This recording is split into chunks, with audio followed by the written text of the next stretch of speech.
मंत्र पाठ करेंगे। ओम सहनावतु सहनौ भुनक्तु सह वीर्यं करवावहै तेजस्विनावधीतमस्तु मा विद्विषावहै। ओम शांति शांति शांति।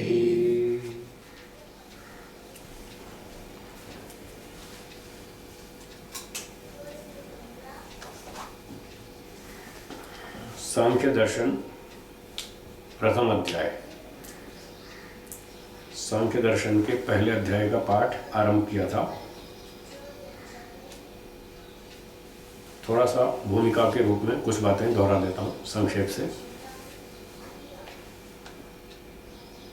सांख्य दर्शन के पहले ही सूत्र में बताया गया था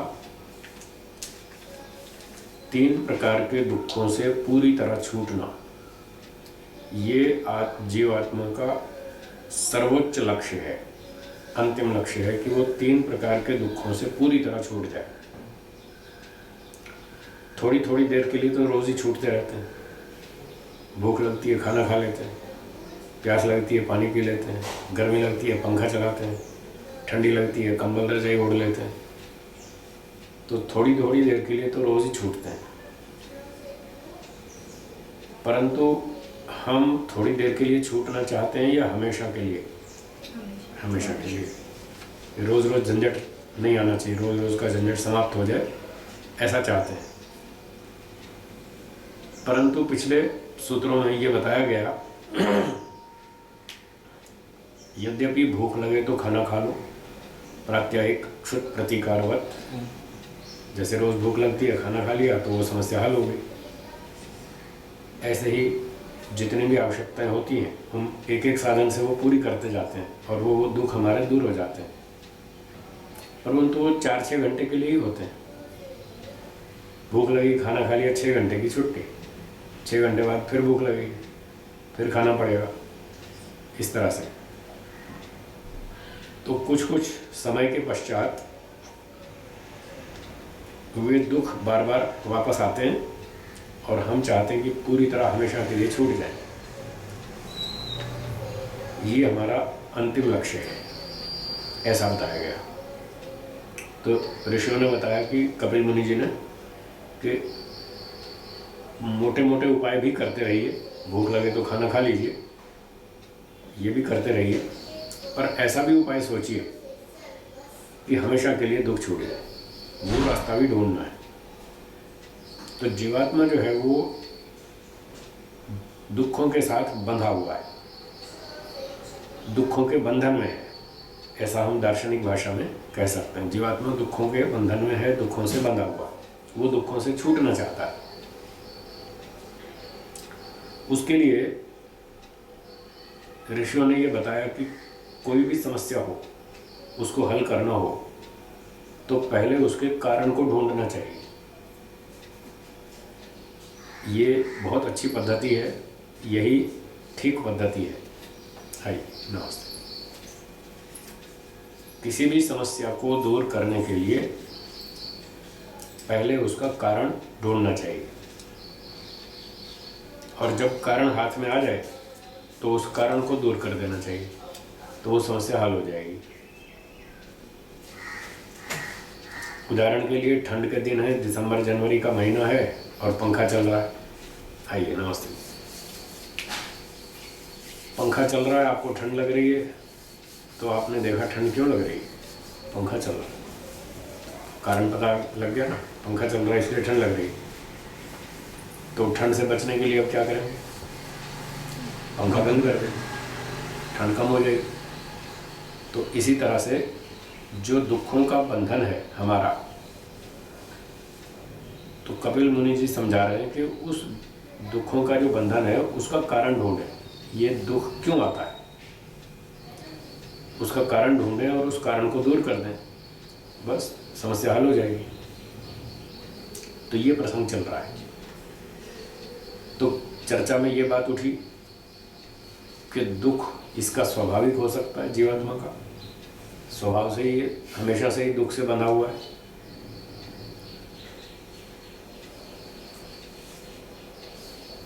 तो इसका उत्तर दिया कि स्वभाव से बंधा हुआ नहीं है। यदि स्वभाव से बंधा होता तो स्वभाव तो बद्धस्य मोक्ष साधन उपदेश विधि न। 7वें सूत्र में यह बताया गया कि यदि स्वभाव से बंधा होता तो इसके मोक्ष का फिर उपदेश नहीं करते कि तुम मोक्ष, दुख से मोक्ष प्राप्त करो। मोक्ष का मतलब दुखों से छूटना। मोक्ष या मुक्ति एक ही बात है, दोनों शब्दों का एक ही अर्थ है, छूटना। यदि जीवात्मा का बंधन स्वाभाविक होता तो फिर इसको ये नहीं कहते कि तुम दुखों से छूट जाओ। क्यों नहीं कहते? इसलिए नहीं कहते कि सूत्र 8 में बताया स्वभावस्य अनपायित्वात् अननुष्ठान लक्षणम अप्रामाण्यम, कि जो किसी वस्तु का स्वभाव होता है वो उसको कभी नहीं छोड़ता। स्वभाव कभी द्रव्य को नहीं छोड़ता। जैसे गर्मी अग्नि का स्वभाव है, ठीक है? क्या गर्मी अग्नि को कभी छोड़ देगी? नहीं छोड़ेगी ना। अग्नि और गर्मी दोनों साथ ही रहेंगे। इन दोनों को अलग अलग नहीं किया जा सकता, क्योंकि जो गर्मी का गुण है ये अग्नि का स्वाभाविक है। तो इससे पता चलता है कि जो जिस द्रव्य का स्वभाव होता है वो उससे अलग हो ही नहीं सकता। और जब हो ही नहीं सकता फिर ऐसा उपदेश किया जाए कि तुम इस स्वभाव को छोड़ दो, तो उपदेश तो व्यर्थ है, बेकार है, वो आचरण करने योग्य नहीं है, असंभव है, उसका आचरण हो ही नहीं सकता। इसलिए वो उपदेश भी बेकार है, अप्रामाणिक हो जाएगा। परंतु शास्त्रों में, वेदों में, दर्शनों में, उपनिषदों में, सब शास्त्रों में तो ये उपदेश कर रखा है कि दुख से छूटो। अगर दुख से छूटने का उपदेश है तो इसका अर्थ हुआ कि दुख से छूटना संभव है। यदि संभव है तो इसका अर्थ हुआ कि वो स्वाभाविक नहीं है। तो एक बात पता चल गई कि दुख जीवात्मा का स्वाभाविक गुण नहीं है, उससे छूटा जा सकता है। अब अगला सूत्र 9वां पढ़ेंगे। आप बोलिए मेरे पीछे पीछे। न अशक्य उपदेश विधि उपदिष्टे अपि अनुपदेशः। तो हम भाष्य भी पढ़ते हैं क्या? ओम। ठीक है, तो ये सूत्र हुआ। अब भाष्य देखिए। अशक्य कार्यस्य उपदेश विधानम न उचितम। कहते हैं अशक्य कार्य के उपदेश का विधान करना उचित नहीं है। जो असंभव कार्य है उसका उपदेश करना तो ठीक नहीं है। क्यों ठीक नहीं है? यतः उपदिष्टे सति अपि तस्य अनुपदेशः एव अनुष्ठान असंभवात् भवति। यतः क्योंकि उपदिष्टे सति अपि उपदेश करने पर भी, असंभव कार्य का उपदेश कर भी दिया जाए तब भी, अनुपदेश एव, वो तो उपदेश न के बराबर ही है, व्यर्थ सा ही है। अनुष्ठान असंभवात्, अनुष्ठान तो असंभव है। क्या कोई मनुष्य जमीन पर खड़ा होकर बिना किसी साधन मशीन के 2000 फीट ऊंचा कूद सकता है? नहीं कूद सकता ना, असंभव है ना। असंभव। और ऐसी स्थिति में किसी मनुष्य से कहा जाए कि तुम 2000 फीट ऊंचा कूदो तो बेकार है, असंभव है, हो ही नहीं सकता। तो ऐसा उपदेश देना व्यर्थ है। इसलिए असंभव बात का उपदेश ठीक नहीं है। तस्मात् जीवात्मा न स्वभावतो बद्धः किंतु तस्य निमित्ततो बद्धस्य योगाभ्यास श्रवणादि अदृष्ट साधन अनुष्ठानात् भविष्यति मोक्षः इति कथनं समीचीनं मोक्ष उपदेश सार्थक्यम च। तो कहते हैं तस्मात् जीवात्मा न स्वभावतो बद्धा, इसलिए जीवात्मा स्वभाव से बंधन में नहीं है, हमेशा से बंधन में नहीं है दुखों के। किंतु तस्य निमित्तो बद्धस्य, किंतु उस निमित्त से किसी कारण से बंधे हुए जीवात्मा का योगाभ्यास आदि श्रवण आदि अदृष्ट साधन अनुष्ठानात्, जो योगाभ्यास आदि है अष्टांग योग, जो अदृष्ट साधन है उसके आचरण से भविष्यति मोक्ष, उसका मोक्ष हो जाएगा। इति कथनम समीचीनम, ये वाक्य ऐसा कथन उचित है, ठीक है, सही है। और मोक्षोपदेश सार्थक्यम च, और जो मोक्ष का उपदेश किया वो भी सार्थक हो जाएगा कि जीवात्मा का मोक्ष हो सकता है। अष्टांग योग उसका उपाय है, और कोई उपाय नहीं, एक ही उपाय है। तो जब हम अच्छी तरह से सोचते हैं, गहराई से सोचते हैं, ईमानदारी से सोचते हैं, और जब बुद्धिमत्ता से सोचते हैं, तो दिमाग में बैठती है ये बात कि मोक्ष प्राप्त करना चाहिए। जब ईमानदारी से और बुद्धिमत्ता से सोचते हैं कि मोक्ष प्राप्त करना चाहिए, तो बात समझ में आती है। कारण ये है कि जीवात्मा दुख बिल्कुल भोगना चाहता ही नहीं है, ये तो मजबूरी है, दुख आ जाता है और भोगना पड़ता है, ये तो मजबूरी है, दुख भोगना चाहता नहीं है। इसलिए यदि वो पूरी ईमानदारी से सोचे कि मैं दुख से छूटना चाहता हूँ, फिर उसको समझ में आएगा कि हाँ मोक्ष कोई चीज़ है, मोक्ष संभव है, उसके लिए हमें प्रयास करना चाहिए, तब उसको मोक्ष में रुचि होती है, उसके बिना नहीं होती। नहीं तो मोटा मोटा ऊपर से लोग यही समझते हैं, सोचते हैं, अरे खाओ पियो मजा करो, किसने देखा है कल क्या होगा, अगला जन्म किसने देखा है, क्या ईश्वर, क्या परमात्मा, आत्मा, क्या कर्मफल, क्या पुनर्जन्म, ऐसे फालतू बातें। अपना खाओ पियो, डांस करो, पार्टी में जाओ, होटल में जाओ, क्या दिक्कत। आम आदमी मोटे तौर पे इतना ही सोचता है, परंतु वो गहराई से विचार नहीं करता कि पीछे कितने सारे जन्म हो गए, कितने हजारों लाखों जन्म हो गए, उन पिछले जन्मों में यही तो किया और क्या किया। स्कूल गए, पढ़ाइयाँ की, डिग्रियाँ ली, पैसे कमाए, खाया पिया, पार्टियों में गए, डांस किया, सारे सुख भोग लिए, फिर भी क्या रिजल्ट, जीरो, वहीं के वहीं, इच्छाएं तो पूरी हुई नहीं। और फिर बार बार वही जन्म लेना पड़ रहा है, फिर स्कूल जाना पड़ रहा है, फिर पढ़ाई करनी पड़ रही है, और फिर भी दुख खत्म नहीं हो रहा है, एक सुख के पीछे चार दुख और आ रहा है। तो ऐसे वो ईमानदारी से गहराई से सोचे तो समझ में आए कि हाँ मोक्ष की आवश्यकता है, मोक्ष प्राप्त करना चाहिए, और दूसरा कोई इसका रास्ता नहीं है, दूसरा कोई उपाय नहीं है, रास्ता एक ही है, अष्टांग योग, और कोई उपाय नहीं। तो करना तो यही पड़ेगा। अब आपकी इच्छा है, हर व्यक्ति स्वतंत्र है, आज करें, 10 जन्म बाद करें, 1000 जन्म बाद करें, जब भी करें, करना तो यही। तो बुद्धिमत्ता ये कहती है जब करना ही है तो फिर देर क्यों लगाओ, जल्दी करो। लोगों को हर काम में जल्दी है, दुकान पर जाओ, शॉपिंग में जल्दी है, सामान जल्दी दो भाई, बस में चढ़ना हो तो भी जल्दी है, और बस से उतरना हो तो भी जल्दी है, ट्रेन में चढ़ना हो तो भी जल्दी है, ट्रेन से उतरना हो तो भी जल्दी है, मॉल में, शॉपिंग में, हर काम में जल्दी है। मोक्ष में कोई जल्दी नहीं, मोक्ष कहीं भागा थोड़ी जा रहा है मोक्ष की क्या जल्दी, चले जाएंगे, लोग ऐसा सोचते हैं। तो हम कहते हैं ठीक है भाई, आप जितनी देर लगाओगे उतना दुख अधिक भोगने पड़ेंगे, आपकी इच्छा है, भगवान ने बुद्धि दी है, उसका इस्तेमाल करो। कम दुख भोगने हो तो मोक्ष में भी जल्दी करो, और देर लगाओगे तो उतने ज़्यादा दुख भोगने पड़ेंगे, जैसे ठीक लगे वैसा करो। तो ये हुआ 9वां सूत्र। सूत्रकार सुनिए, न अशक्योपदेश विधि, जो असंभव कार्य होता है उसके उपदेश का विधान नहीं होता।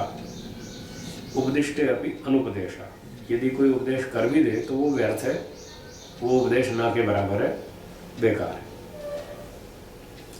परंतु मोक्ष का जो उपदेश है वो सार्थक है, वो असंभव नहीं है, वो शक्य है। इसलिए हमें मोक्ष के लिए प्रयास करना चाहिए, उसका कारण भी ढूंढना चाहिए बंधन का, और उस कारण को ढूंढ के उसे दूर करना चाहिए। ये सार हुआ। अब अगले 2 सूत्रों से शंका करके उत्तर देंगे, समाधान करेंगे। बोलिए। शंकयित्वा शंकयित्वा समाधत्ते समाधत्ते सूत्रद्वयेन। सूत्रद्वयेन। अगले 2 सूत्रों से सूत्रकार कपिल मुनि जी शंका उठाकर समाधान करते हैं। सूत्र 10वां। बोलिए। शुक्ल पटवत शुक्ल पटवत बीजवत बीजवत चेत। चेत। सूत्र 11वां। शक्ति शक्ति उद्भव उद्भव अनुद्भवाभ्याम अनुद्भवाभ्याम न न अशक्य अशक्य उपदेशः। उपदेशः। भाष्यकार स्वामी ब्रह्ममुनि जी लिखते हैं। बोलिए। अनयोः अनयोः सूत्रयोः सूत्रयोः एकवाक्यता एकवाक्यता अस्ति। अस्ति। इन दोनों सूत्रों में परस्पर संबंध है। एक वाक्यता आपस में संबंध है, इसलिए दोनों की इकट्ठी व्याख्या करेंगे साथ साथ ही। तो भाष्य पढ़ते हैं। शुक्ल पटस्य यथा यथा रागेण रागेण स्वाभाविक स्वाभाविक शुक्लत्वं शुक्लत्वं हीयते हीयते बीजस्य वा बीजस्य वा यथा यथा अंकुर प्रादुर्भावात् अंकुर प्रादुर्भावात् आदितो वर्तमानं बीज स्वरूपम हीयते। तो ये पूर्व पक्षी अपनी बात रख रहा है। सूत्र 10 में पूर्व पक्षी बोलता है कि नहीं सिद्धांति जी, आप ऐसा कह रहे हो कि स्वभाव तो छूटता नहीं। ऐसी बात ठीक नहीं है। हमें ऐसी बातें देखने को मिलती हैं दुनिया में कि स्वभाव भी छूट जाता है, इसलिए आपका ये कथन ठीक नहीं है। पूर्व पक्षी 2 उदाहरण दे रहा है। वो कहता है यथा, जैसे शुक्ल पटस्य रागेण, शुक्ल पट सफ़ेद वस्त्र, एक सफ़ेद रंग का कपड़ा है। रागेण मतलब रंग से, कोई लाल रंग उसमें चढ़ा दिया, जैसे वो डाइंग करते हैं, कपड़े रंगते ना बाजार में। तो जैसे कोई लाल नीले आदि रंग से शुक्ल पट का, सफ़ेद वस्त्र का स्वाभाविक शुक्लत्वं हीयते, उसका स्वाभाविक सफ़ेद रंग था वो हट जाता है। तो स्वाभाविक रंग भी हटता है। आप कहते हैं स्वाभाविक गुण छूटता नहीं, छूट गया ना। तो वस्त्र का जैसे स्वाभाविक श्वेतत्व, सफ़ेदी हट जाती है हुआ। अथवा दूसरा उदाहरण देते हैं बीजस्य यथा, जैसे बीज का अंकुर प्रादुर्भावात्, अंकुर फूट जाने से, बीज को खेत में बो दिया, उसका अंकुर फूटा, और ऐसा होने से आदितो वर्तमानम बीज स्वरूपम हीयते, जो हमेशा से उसका मूल स्वरूप था बीज वाला वो हट गया, मूल स्वरूप नष्ट हो गया। तो मूल स्वरूप भी नष्ट होता है, स्वाभाविक चीज़ें भी हटती हैं। आप कहते हटती नहीं है तो गड़बड़। तो जैसे ये 2 उदाहरण दिए, आगे पढ़ेंगे। तथैव जीवात्मनो अपि स्वाभाविको बंधो हीयेत इति चेत् उच्येत। तो कहते हैं तथैव, उसी तरह से जीवात्मनो अपि, जीवात्मा का भी स्वाभाविको बंधो हीयेत, जीवात्मा का भी बंधन स्वाभाविक मान लो, वो भी हट जाएगा। यहाँ 2 चीज़ें हट रही स्वाभाविक, तो जीवात्मा का बंधन भी हट जाएगा, ऐसा मान लो। तो इति चेद उच्येत, यदि पूर्व पक्षी ऐसा कहे तो तरहि। बोलिए। तरहि। अब यहाँ से सिद्धांति आगे बोलता है अगले सूत्र में। शुक्ल पटे राग ग्रहणस्य बीजे च अंकुर प्रादुर्भावस्य शक्तिरस्ति स्वाभाविकी। तरहि, तो कहते हैं शुक्ल पट में, सफ़ेद वस्त्र में राग ग्रहणस्य, रंग को धारण करने की, लाल रंग, नीला रंग, पीला रंग, कोई भी रंग धारण करने की जो शक्ति है, और बीजेच, और बीज में अंकुर प्रादुर्भावस्य, अंकुर फूटने की शक्तिरस्ति स्वाभाविकी, वो उसमें स्वाभाविक शक्ति है। यदि बीज का अंकुर नहीं फूटेगा तो फिर बीज ही क्या हुआ? बीज का मतलब ये है जिसका अंकुर फूटेगा, वो तो उसमें स्वाभाविक शक्ति है। ऐसे ही सफ़ेद रंग में नए रंग को, लाल, पीले, नीले को धारण करने की स्वाभाविक शक्ति है। तो वो जो उसकी स्वाभाविक शक्ति है उसके बारे में आगे कहते हैं न ही अस्वाभाविकी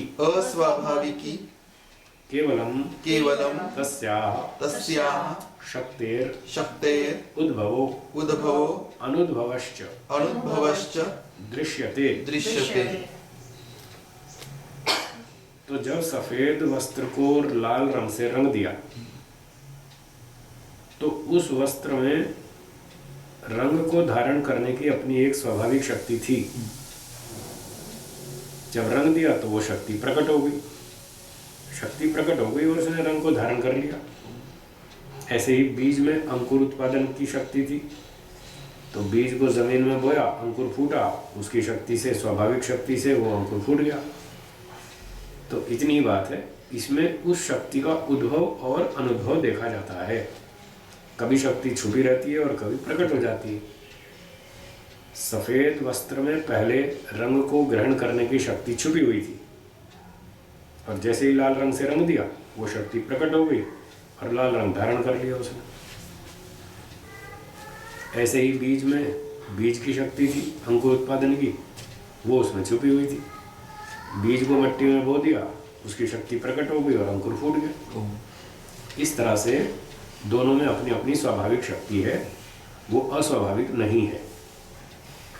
फिर आगे कहते हैं, बोलिए। शुक्ल पटे राग ग्रहण शक्तेः पूर्वतो विद्यमानत्वात् तस्याः राग प्रदानेन उद्भवो जायते। पूर्वं च राग प्रदानात् अनुद्भूता वर्तते।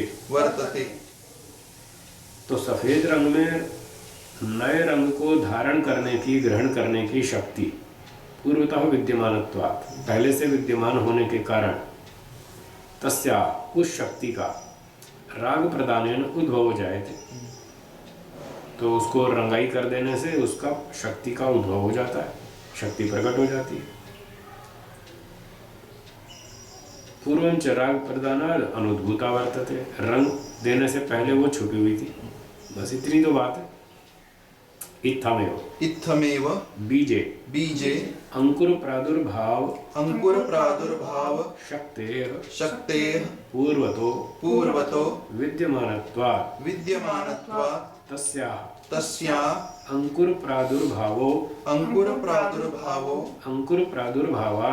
अंकुर प्रादुर्भावात् उद्भवो भवति। पूर्वं च प्रादुर्भावात् अनुद्भूता वर्तते ही। तो इसी तरह से कहते हैं, बीज में अंकुर फूटने वाली जो शक्ति है, उस शक्ति के पूर्वतः विद्यमानत्वात्, पहले से विद्यमान होने से, बीज में शक्ति पहले से थी, उससे अंकुर फूटा। तस्या अंकुर प्रादुर्भावात्, उस अंकुर के फूटने से, तस्या उद्भव भवति, वो शक्ति प्रकट हो गई। बस इतनी तो बात है। पूर्वं च प्रादुर्भावात् अनुद्भूता वर्तते ही, अंकुर फूटने से पहले वो शक्ति दबी हुई थी, बाद में वो प्रकट हो गई। यदि एवं न स्यात् तर्हि शुक्लपटस्य शुक्लपटत्वं बीजस्य च बीजत्वं व्यर्थं भवेत्। यदि ऐसा न होता तो फिर सफेद वस्त्र का सफेद रंग और बीज का बीजत्व व्यर्थ होता, यदि शक्ति नहीं होती तो ना तो वो सफेद कपड़ा किसी रंग को धारण कर पाता, न ही बीज से अंकुर फूट पाता। पर ऐसा नहीं है। तस्मात् इसलिए शास्त्रे अशक्योपदेशो न भवति। इसलिए शास्त्र में असंभव बात का उपदेश नहीं होता। बंधस्तु जीवात्मनो न स्वाभाविकः किंतु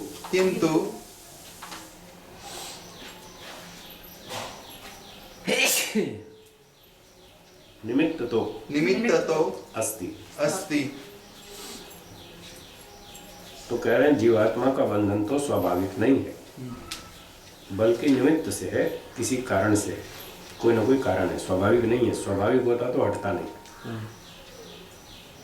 निमित्त तो बद्धस्य एव जीवात्मनो मोक्षोपदेशो न अशक्यः इति सिद्धम्।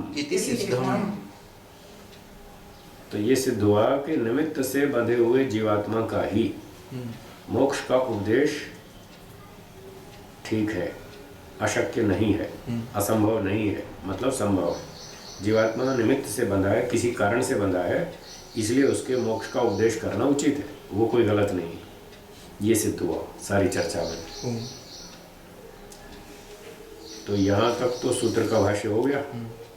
आगे कुछ खंडन मंडन है अन्य भाष्यकारों का, टीकाकारों का कुछ खंडन मंडन किया है कि उन्होंने किस किस तरह से भाष्य लिखा, ठीक नहीं लिखा, क्या ठीक लिखा, थोड़ी टीका टिप्पणी वो भी पढ़ लेते हैं। बोलिए। अत्र शक्ति उद्भव अनुद्भवाभ्याम उद्भव अनुद्भव शब्दौ प्रयुक्तौ।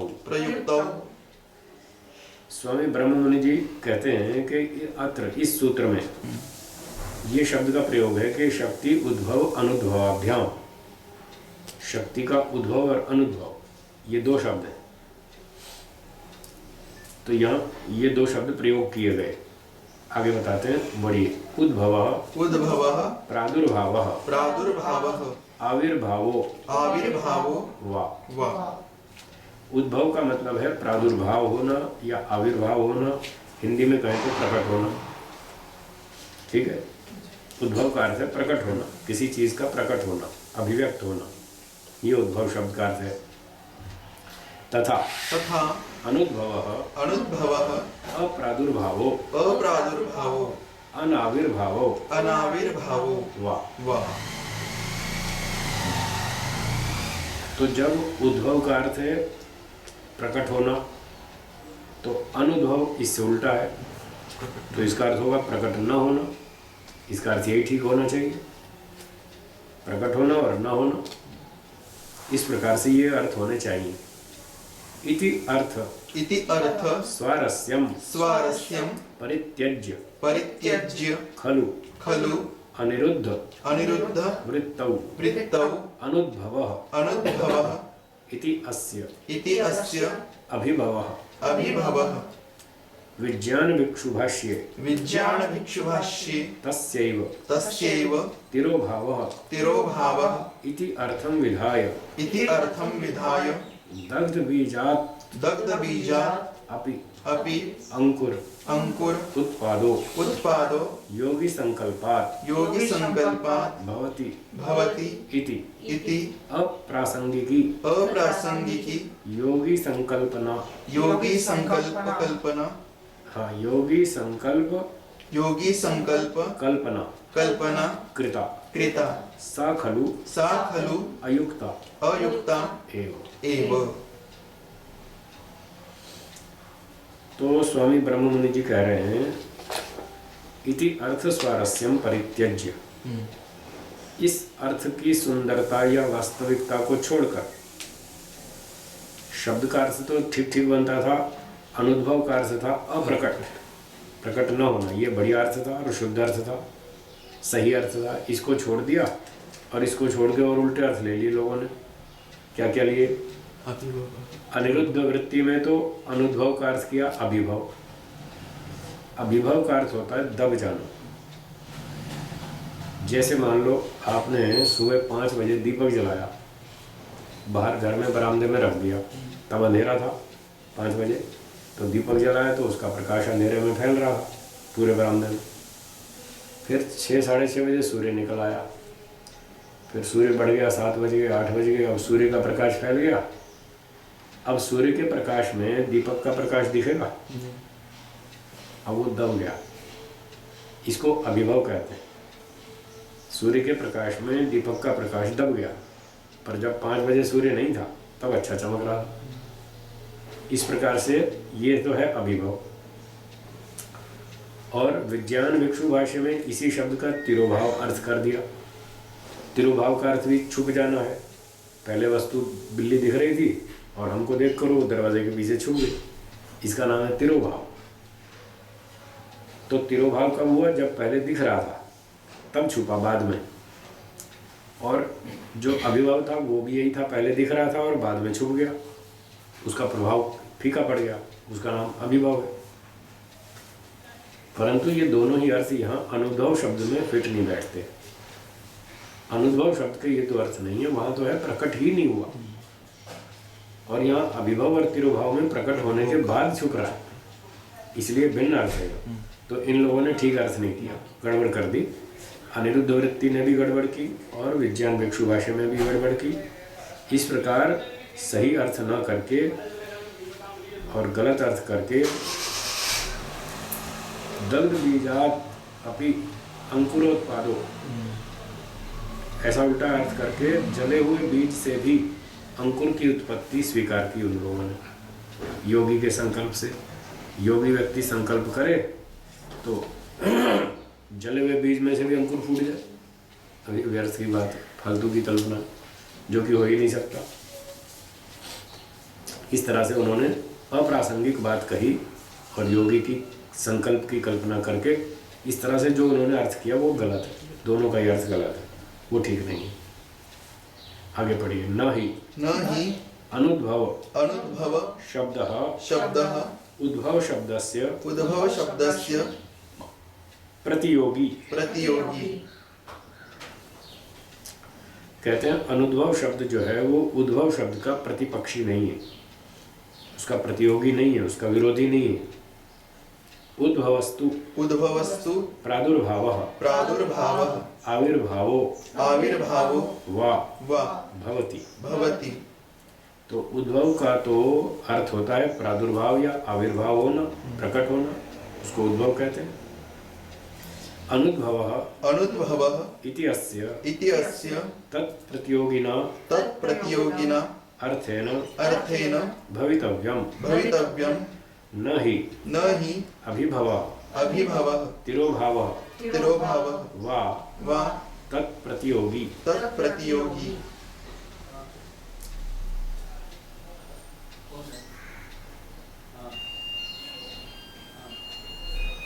यहाँ पर जो न ही शब्द है ना बीच में, ये फालतू लग रहा है, अनावश्यक है। इसका न अर्थ जोड़ने से तो गड़बड़ हो जाती है भाषा में। तो पीछे शुद्ध पत्रों में देखें,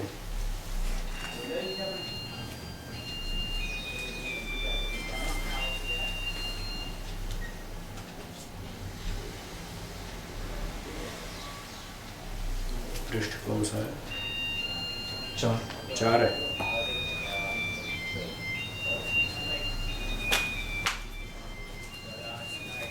पृष्ठ पर नहीं, इन्होंने दे नहीं रखा, पर ये न ही शब्द फालतू है जी, नहीं होना, इसको हटा दीजिए, नहीं होना चाहिए, क्योंकि आगे स्वयं इसका विरोध कर रहे हैं। अगर न ही रख लेना स्वयं विरुद्ध हो जाएगा।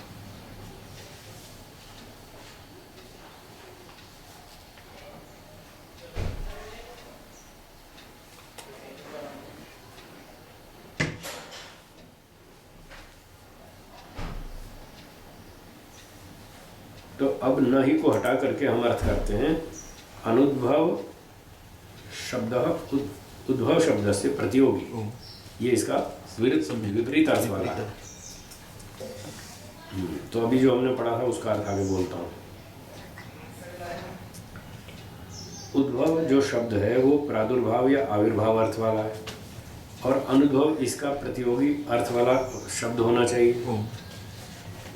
हाँ बोलिए। न ही अभिभवः तिरोभावः वा तत्प्रतियोगी। क्योंकि अभिभव और तिरोभाव ये उद्भव का प्रतियोगी नहीं है, अनुद्भव प्रतियोगी है, जबकि दोनों के अर्थ में अंतर है। वो अंतर क्या है आगे बताते हैं। किंतु प्रादुर्भूतस्य अपि केनचित् बाधकेन भवति अभिभवः अभिभवः तिरोभावो तिरोभावो वा। वा। क्योंकि जो चीज़ पहले प्रकट हो चुकी हो, जैसे अभी बताया दीपक प्रकट हो चुका था, बिल्ली सामने दिख रही थी, बाद में छुपी, तो प्रकट हो चुकी वस्तु यदि किसी कारण से, किसी बाधक कारण से छुप जाती है, उसको तिरोभाव या अभिभव कहते हैं। वो इसका विरुद्धार्थ वाला शब्द नहीं है उद्भव का। उद्भव का विरोधी तो अर्थ है अनुद्भव, और अनुद्भव में कोई वस्तु प्रकट हुई ही नहीं, इसलिए वो उनका अर्थ गलत है। अनुद्भव में तो प्रकट होनी ही नहीं चाहिए। अत्र शक्तेः उद्भवो अनुद्भवः प्रतिपाद्यते। और जबकि इस सूत्र में तो शक्ति का उद्भव और अनुद्भव बताया गया है। तस्मात् तयोः कल्पना अयुक्ता। इसलिए उन दोनों ने जो अर्थ कल्पना की है वो गलत है, वो ठीक नहीं। चलिए भाष्य पूरा हो गया। अब सूत्रकार सुनिए। सूत्र 10 पूर्व पक्ष की तरफ से है। पूर्व पक्षी कहता है कि जैसे शुक्ल पटवत बीजवत चेत, जैसे सफ़ेद वस्त्र में सफ़ेदी स्वाभाविक है और फिर भी वो लाल रंग से रंगने पर हट जाती है, नष्ट हो जाती है। जैसे बीज में बीज का स्वरूप स्वाभाविक है और अंकुर फूटने पर वो नष्ट हो जाता है, ऐसे ही जीवात्मा का बंधन भी स्वाभाविक है और वो भी किसी उपाय से नष्ट हो जाता है, ऐसा मानना चाहिए। ये पूर्व पक्ष का सिद्धांत हुआ, उसका मत हुआ। इसके उत्तर में 11वें सूत्र में सिद्धांती ने कहा कि न, ऐसी बात नहीं है। जो आपने दृष्टांत दिया वस्त्र का और बीज का, वास्तव में वहाँ पर शक्ति का उद्भव और अनुद्भव है। मूल चीज नष्ट नहीं हो रही, वो तो शक्ति पहले छुपी हुई थी फिर प्रकट हो गई, इतनी बात है। मूल जो स्वाभाविक चीज थी वो नष्ट नहीं हुई, इसलिए अशक्योपदेशः न, इसलिए असंभव बात का उपदेश कभी नहीं होता। जीव का यदि बंधन स्वाभाविक मान लिया जाए तो फिर ये दोष आएगा कि असंभव बात का उपदेश हो रहा है, स्वभाव तो कभी घटता नहीं। ये इनका उत्तर होगा। चलिए आगे बढ़ते हैं। अस्तु तर्हि निमित्ततो बद्धस्य जीवात्मनो मोक्षोपदेशः कस्मात् निमित्तात् खलु सबद्धः इति युक्ति प्रयुक्तिभिर मीमांस्यते। चलो, पूर्व पक्षी कहता है अस्तु तर्हि, चलो मान लिया कि जीवात्मा किसी कारण से बंधा हुआ है। अच्छा, तो फिर निमित्त तो बद्धस्य, किसी कारण से बंधे हुए जीवात्मा का मोक्षोपदेश, मोक्ष का उपदेश हुआ कि जीवात्मा किसी कारण से बंधा हुआ है और इसका मोक्ष होना चाहिए, कारण को हटाना चाहिए और ये कारण हट जाएगा तो मोक्ष हो जाएगा। ये सब हम मान लेते हैं सारी बातें, और इतना मानकर प्रश्न ये उठता है कि कस्मात् निमित्तात् स खलु बद्ध, तो किस कारण से बंधा है, उसके बंधन का कारण क्या है। सबद्ध इति युक्ति प्रयुक्तिभिर मीमांस्यते, तो अब यहाँ युक्ति प्रयुक्तियों के द्वारा ये विचार किया जाता है। मीमांस्यते का अर्थ है विचार किया जाता है, इसकी खोजबीन की जाएगी कि जीवात्मा के बंधन का कारण क्या, किस कारण से बंधा है, उसका कारण ढूंढो, कारण दूर करो और मोक्ष हो जाए। इस प्रकार से सा एषा मीमांसा कतिपयैः सूत्रैः प्रवर्त्यते। तो ये जो मीमांसा है मतलब खोज है, मीमांसा का अर्थ है मातुम इच्छा, मातुम ज्ञातुम इच्छा, इस बात को जानने की इच्छा है, पूरी गहराई से इसकी खोज करेंगे। ये किस कारण से बंधा हुआ है, इसके बंधन का कारण क्या, इसकी खोज करेंगे। इस प्रकार से जो जानने की इच्छा है वो कतिपय सूत्र ही प्रवर्तित थे, अगले कुछ सूत्रों से प्रस्तुत की जाती है। अगले सूत्रों में ये बताया जाएगा जीवात्मा के बंधन का कारण क्या, किस कारण से बना है। तत्र प्रथमम काल विषय। तो इस प्रसंग में सबसे पहले काल के विषय में सोचते हैं, ये विचार करते हैं क्या जीवात्मा के बंधन का कारण काल है, ऐसा सोचेंगे। इस बारे में सूत्र है अगला 12वां। बोलिए न काल योगतो व्यापिनो नित्यस्य सर्वसंबंधात्। भाष्य। काल संबंधात् सजीवात्मा न बद्ध। काल के कारण से वो बंधा हुआ नहीं। सिद्धांति कह रहे हैं काल ने बांध रखा हो जीवात्मा को, ये नहीं हो सकता। क्यों नहीं हो सकता? काल निमित्त को बंधो न जीवात्मा। तो काल के कारण से जीवात्मा बंधा हुआ नहीं है। यतः कालस्तु व्यापी नित्यश्च सच सर्वैः सदा संबध्यते। काल से बंधा हुआ क्यों नहीं है? यतः क्योंकि कालस्तु व्यापी, काल तो सर्वव्यापक है, सभी जगह है। और नित्यश्च, और नित्य भी है, सदा ही रहता है काल। समय टाइम तो हर जगह है। भारत में जाओ, अमेरिका में जाओ, रूस में जाओ, इंग्लैंड में जाओ, एक गैलेक्सी में जाओ, दूसरी में जाओ, कहीं भी जाओ काल तो कोई ना कोई मिलेगा। वो सर्वव्यापक भी है और नित्य भी है, सदा ही रहेगा। काल कभी हटता नहीं, समय कभी नष्ट होता नहीं, इसलिए काल सर्वव्यापक भी है और नित्य भी है। सच सर्वैः सदा संबध्यते, वो तो हर वस्तु के साथ जुड़ा ही रहता है। तो जीवात्मा भी जहाँ होगा उसके साथ भी काल जुड़ा रहेगा, तो उससे तो कोई छूट ही नहीं सकता। काल से तो छूटना असंभव। तो जिससे छूटना असंभव है वो बंधन का कारण नहीं हो सकता, क्योंकि कारण हटेगा तो ही बंधन छूटेगा ना। तो काल तो छूटने वाला है नहीं, इसलिए काल बंधन का कारण नहीं माना जा सकता। व्यापिनः सर्वसंबंधवतः पदार्थात् खलु विमोक्ष अनुपपत्तिः। काल व्यापक है, नित्य है, उसका हमेशा सदा सब वस्तुओं के साथ संबंध रहता ही है। इसलिए व्यापी सर्व संबंध वाले सब पदार्थों के साथ संबंध रखता है, जो ऐसे पदार्थ से अर्थात काल से विमोक्ष अनुपपत्ति, उससे तो छूटना असंभव है। उपपत्ति माने सिद्धि, अनुपपत्ति माने असिद्धि। तो उससे तो छूटना असिद्ध है, वो तो छूट ही नहीं पाएंगे, असंभव।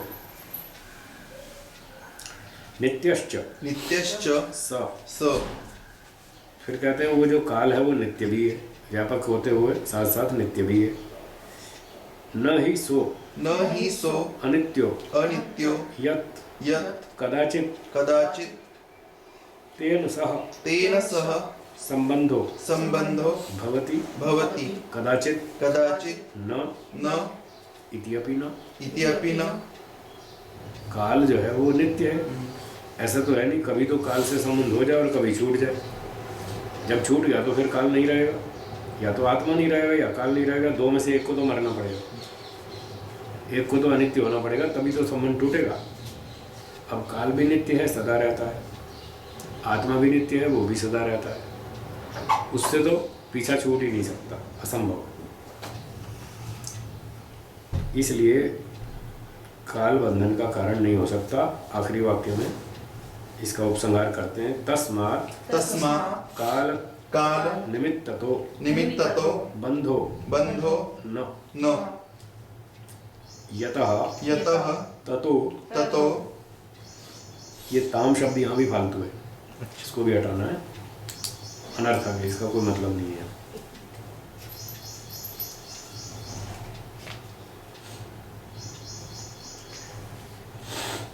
हाँ, अब बोलिए न यतः ततो विमोक्ष अनुपपत्ते।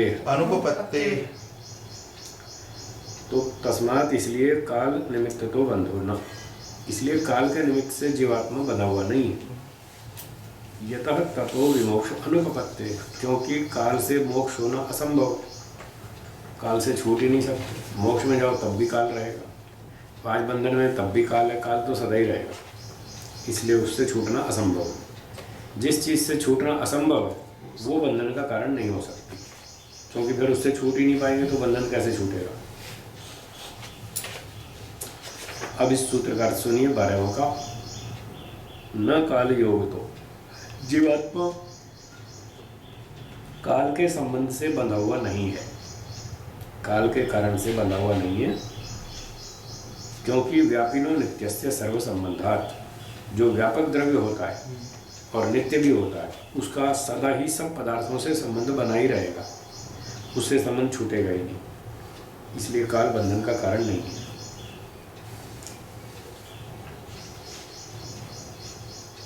अगला सूत्र 13वां, बोलिए। देश विषय, देश विषय न देश योगतो, न देश योगतो अपि अपि अस्मात्, अस्मात्। काल के विषय में तो कह दिया काल बंधन का कारण नहीं है। अब देश के विषय में कहते हैं देश भी बंधन का कारण नहीं है।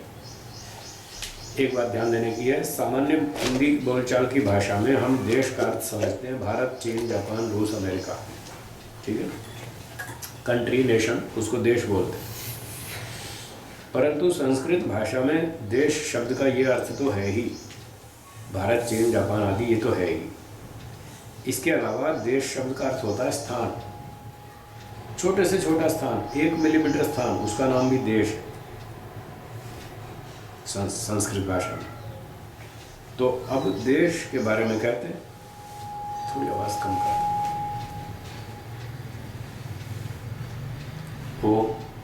हो ठीक है।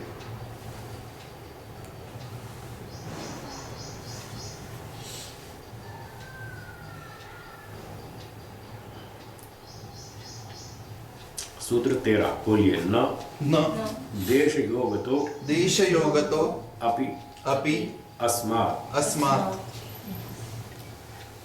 भाष्यम। देशो अत्र, देशो अत्र आकाश देशः, आकाश देशः।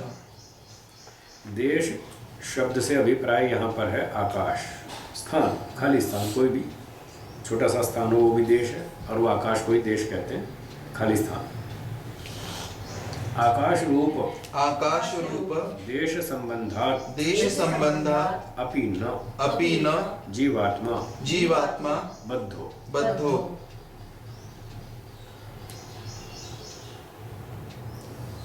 कहते हैं आकाश रूपी देश के संबंध से भी जीवात्मा बंधा हुआ नहीं है।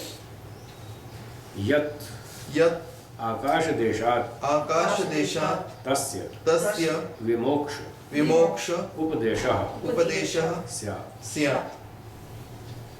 जीवात्मा कोई आकाश से भी बंधा हुआ नहीं है, यत् कि इस तरह से बोला जाए कि वो आकाश देश से उसका विमोक्ष का उपदेश किया गया हो, आकाश से छूटने का उपदेश किया गया हो, ऐसा भी नहीं है। आकाश से भी छूट नहीं सकता, कारण वही आगे बताते हैं। कुतः अस्मात् पूर्वोक्तात् एव हेतो। क्यों नहीं छूट सकता जीवात्मा आकाश से, स्थान से क्यों नहीं छूट सकता? कारण वही है जो पहले बताया था। जो कारण पीछे काल पर लागू होता था वही आकाश पर भी लागू होता है। कैसे होता है आगे बता रहे हैं। पूर्वोक्तादेव हेतो व्यापिनो नित्यस्य हि आकाश देशस्य। आकाश रूपी जो देश है, जो स्थान है, वो भी तो व्यापी और नित्य है, काल के समान। जैसे काल व्यापक है, आकाश भी सर्वव्यापक है। काल सदा रहता है, आकाश भी सदा रहता है, दोनों सदा रहते हैं। जब काल से नहीं छूट सकते तो आकाश से भी नहीं छूट सकते। कहीं चले जाओ, कोई ना कोई स्थान जरूर होगा, सर्वत्र होगा और सब कालों में होगा। इसलिए व्यापी और नित्य होने से आकाश भी जीवात्मा के बंधन का कारण नहीं है। न ही व्यापिनो नित्यात् स्यात् विमोक्षः कदाचित। कदाचित मतलब कभी भी। कभी भी जो व्यापक द्रव्य है और नित्य द्रव्य है उससे मोक्ष कभी भी हो ही नहीं सकता, असंभव। इसलिए ये भी इसका कारण नहीं। सूत्रकार सुनिए 13वां, न देश योग तो अपि अस्मात्। जीवात्मा देश के कारण से बंधा हो ऐसी बात भी नहीं है, स्थान के कारण से बंधा हो ऐसी बात भी नहीं है। अपि अस्मात् उसी कारण से, पूर्वोक्त कारण से, क्योंकि देश यानी स्थान भी सर्वव्यापक है और नित्य है, उससे छूटना भी असंभव है। आगे पढ़ते हैं 14वां सूत्र। अवस्था विषय अवस्था विषय न अवस्था तो न अवस्था तो देह धर्मत्वात् देह धर्मत्वात् तस्याः। तस्याः। तो काल का निराकरण हो गया, देश का, आकाश का भी निराकरण हो गया कि ये दो जीवात्मा के बंधन के कारण नहीं है। और तीसरा कारण सोचते, खोज कर रहे हैं ना, ये भी हो सकता है, ये भी हो सकता है, वो भी हो सकता है, खोज कर रहे हैं, देखो कौन सा कारण बनता है। तो विचार करते करते अब अवस्था के ऊपर आए। सूत्र पढ़ लिया? ओम। चलिए भाष्य पढ़ते हैं। बाल्य बाल्य यौवन यौवन वार्धक्य वार्धक्य अवस्था तो अवस्था तो न जीवात्मा न जीवात्मा बद्ध। बद्धः। अब ये अवस्था से मतलब है जो शरीर की अवस्थाएं हैं।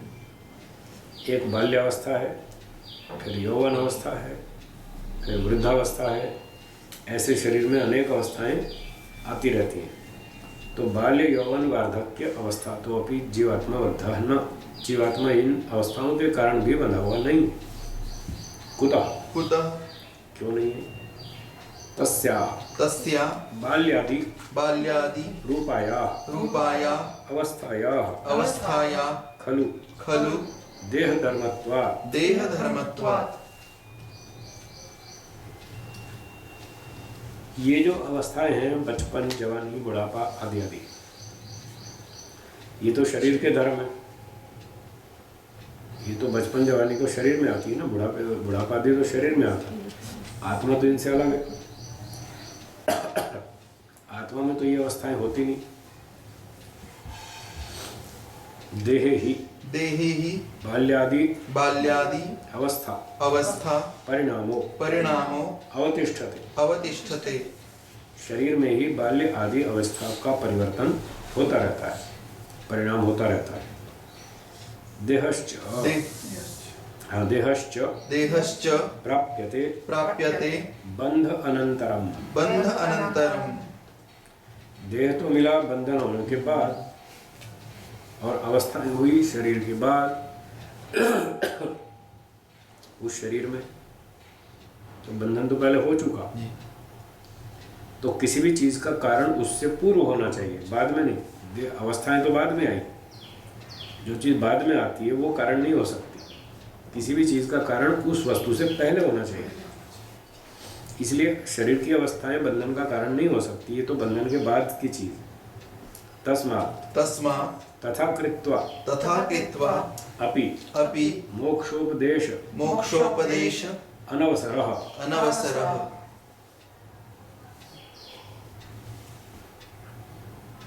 तस्मात् इसलिए, तथा कृत्वा ऐसा मानकर कि जो शरीर में अवस्थाएं आती हैं ये इसके बंधन का कारण है, ऐसा मान करके भी इनसे छूटने का उपदेश नहीं हो सकता। वो गलत है, क्योंकि वो कारण ही नहीं है। छूटने की बात तो उससे कही जाएगी जो बंधन का कारण हो। ये कारण सिद्ध नहीं हुआ। सूत्रकार सुनिए। न अवस्था तो जो शरीर में बाल्यावस्था, वृद्धावस्था, युवावस्था आदि आदि अवस्थाएं बदलती रहती हैं, उन अवस्थाओं से भी जीवात्मा बंधा हुआ नहीं है। वो उसके बंधन का कारण नहीं है अवस्थाएं। क्यों? देह धर्मत्वात्, ये तो देह का धर्म है, जबकि ये तो सब बंधन के पश्चात हुआ अवस्थाएं आदि, और कारण तो बंधन से पहले होना चाहिए, इसलिए ये कारण नहीं बनेगा। इसका भी हो गया समाधान। पुनश्च पुनश्च असंगोऽयम् असंगो अयम पुरुषः पुरुषः इति इति। भाष्य 15। अयम खलु देहात् देहात् भिन्न आत्मा। भिन्न आत्मा। तो ये जो आत्मा है ये शरीर से भिन्न है, अलग है, इसका अस्तित्व अलग है, शरीर अलग है, आत्मा अलग है। असंगो देह धर्मात् अवस्था परिणामात् असंसक्तः इति हेतोश्च। तो कह रहे हैं आत्मा देह से भिन्न है, आत्मा अलग चीज है, शरीर अलग चीज है।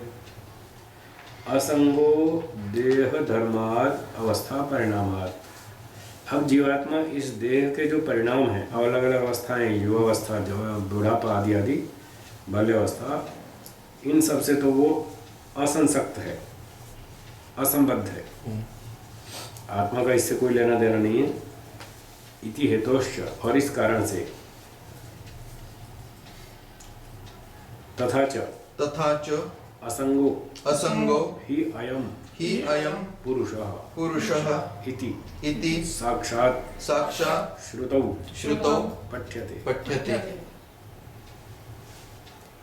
तो एक तो तर्क की बात थी, एक शब्द प्रमाण की बात आई, दूसरी कि श्रुति में भी साक्षात कह रखा है, पाठ पढ़ रखा है कि जीवात्मा असंग है, किसी चीज़ में घुलता नहीं, मिलता नहीं, किसी में मिक्स नहीं होता, उन चीज़ों का जीवात्मा से कोई असर नहीं है, कोई लेना नहीं, कोई देना नहीं। इसलिए जो शरीर की जो धर्म है, जो शरीर के अंदर चीज़ें पैदा होती हैं, बाल्यावस्था, युवावस्था, इससे जीवात्मा का कोई मतलब नहीं है, वो ये बंधन का कारण नहीं है। सूत्रकार सुनिए, असंगोयम पुरुष इति। ये जीवात्मा, पुरुष जीवात्मा असंग है, किसी चीज़ में घुलता मिलता नहीं, और दूसरे के धर्म इस पर लागू नहीं होते। जीवात्मा अलग और शरीर अलग। ये तो शरीर के धर्म है, बाल्यावस्था, युवावस्था, वृद्धावस्था आदि आदि। ठीक है। फिर कहते हैं 16वें सूत्र में भूमिका, कालादि योगात् न बद्धो न च अवस्था रूपात्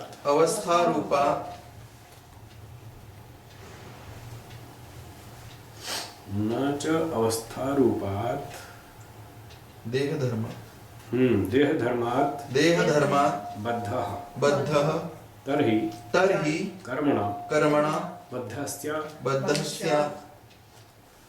पिछली बातें स्वीकार कर ली पूर्व पक्षी ने कि ये शरीर के अवस्था आदि से बंधा हुआ नहीं है, काल से बंधा हुआ नहीं है, आकाश से बंधा हुआ नहीं है, और ये अवस्था आदि देह के धर्म है, चलो मान लिया, इन सब से बंधा हुआ नहीं है।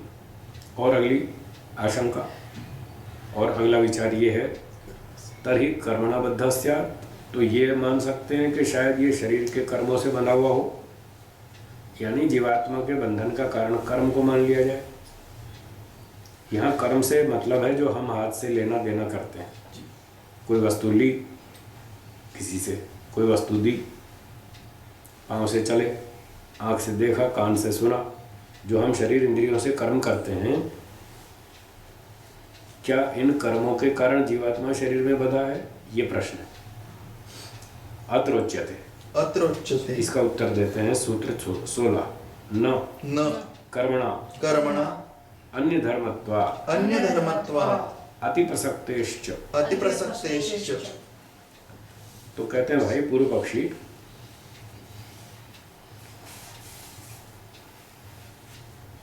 तुम जो ये आशंका उठा रहे हो कि जो हम शरीर से, हाथ से लेन देन करते हैं, सारे काम करते हैं, क्या यही जीवात्मा का बंधन हो? शायद ऐसा जो तुम आशंका उठा रहे हो वो भी गलत है। ये हाथ पांव के कर्म भी इसका बंधन का कारण नहीं है। भाष्यम, अत्र कर्म शब्देन करण वृत्तिर गृह्यते।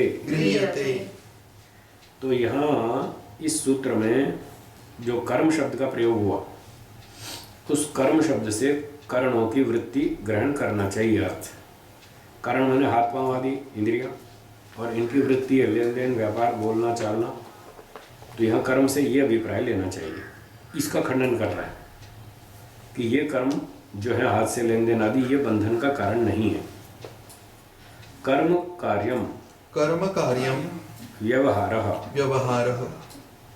करण व्यवहारो दान आदान भाषणादि व्यवहारः। भाष्यकार कह रहे हैं यहाँ कर्म से मतलब है बोलना, चालना, लेना, देना, चलना, फिरना, जो भी हम इस तरह की क्रियाएं करते हैं, कर्म शब्द से क्रियाओं की ओर संकेत है। तेन कर्मणा न जीवात्मा बद्धः। तो शरीर इंद्रियों की इन क्रियाओं के कारण भी जीवात्मा बंधा हुआ नहीं है, ये भी बंधन का कारण नहीं है। यतः पुरुषात् अन्यस्य अहंकारस्य तद अधीन इंद्रियाणां च धर्मो हि कर्म तस्मात्।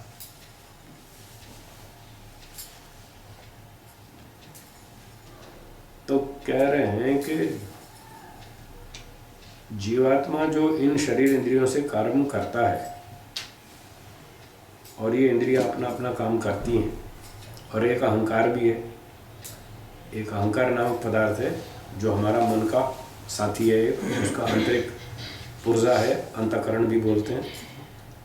तो ये तो अहंकार जो पुरुष से भिन्न है, आत्मा से भिन्न अलग वस्तु है अहंकार। उस अहंकार का और तद अधीन इंद्रियाणाम च, और अहंकार के अधीन इंद्रियां काम करती हैं। अब जैसे मेरा हाथ है, इस हाथ को मुझे दाईं तरफ ले जाना है, ये इंद्रिय है, और ये दाईं तरफ चल दिया ऐसे, इस तरह से। तो मेरा हाथ जब दाईं तरफ चलेगा तो ये हाथ तो जड़ है, इंद्रिय स्वयं तो हिलेगी नहीं। तो इसको पीछे से किसी का संकेत चाहिए, निर्देश चाहिए, कुछ शक्ति चाहिए, तब ये अपना हाथ हिलना चलना शुरू करेगा। तो कहते हैं जीवात्मा जब ये हाथ को हिलाता है तो वो सीधा हाथ को नहीं हिलाता, बीच में मन भी होता है, इंद्रियां भी होती हैं, और इंद्रियों के बीच में एक अहंकार नामक पदार्थ भी है। उस अहंकार की भी सहायता लेनी पड़ती है, तब इंद्रियां काम करती हैं। इसलिए सांख्य में आगे चलकर एक सूत्र आएगा, अहंकार कर्ता न पुरुषा। अहंकार जो है वो कर्मों का संपादन करता है, पुरुष जीवात्मा सीधा सीधा नहीं करता। यद्यपि जीवात्मा की जिम्मेदारी तो है, जिम्मेदारी तो आत्मा की है, पर वो सीधा बिना अहंकार के, बिना हाथ पांव के सीधा कर्म नहीं कर सकता, उतना उसके पास सामर्थ्य नहीं है, शक्ति नहीं है।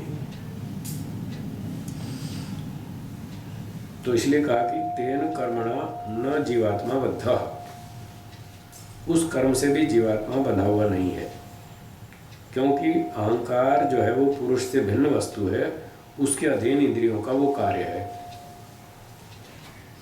अहंकार और इंद्रियों का कार्य है कर्म करना, और ये दोनों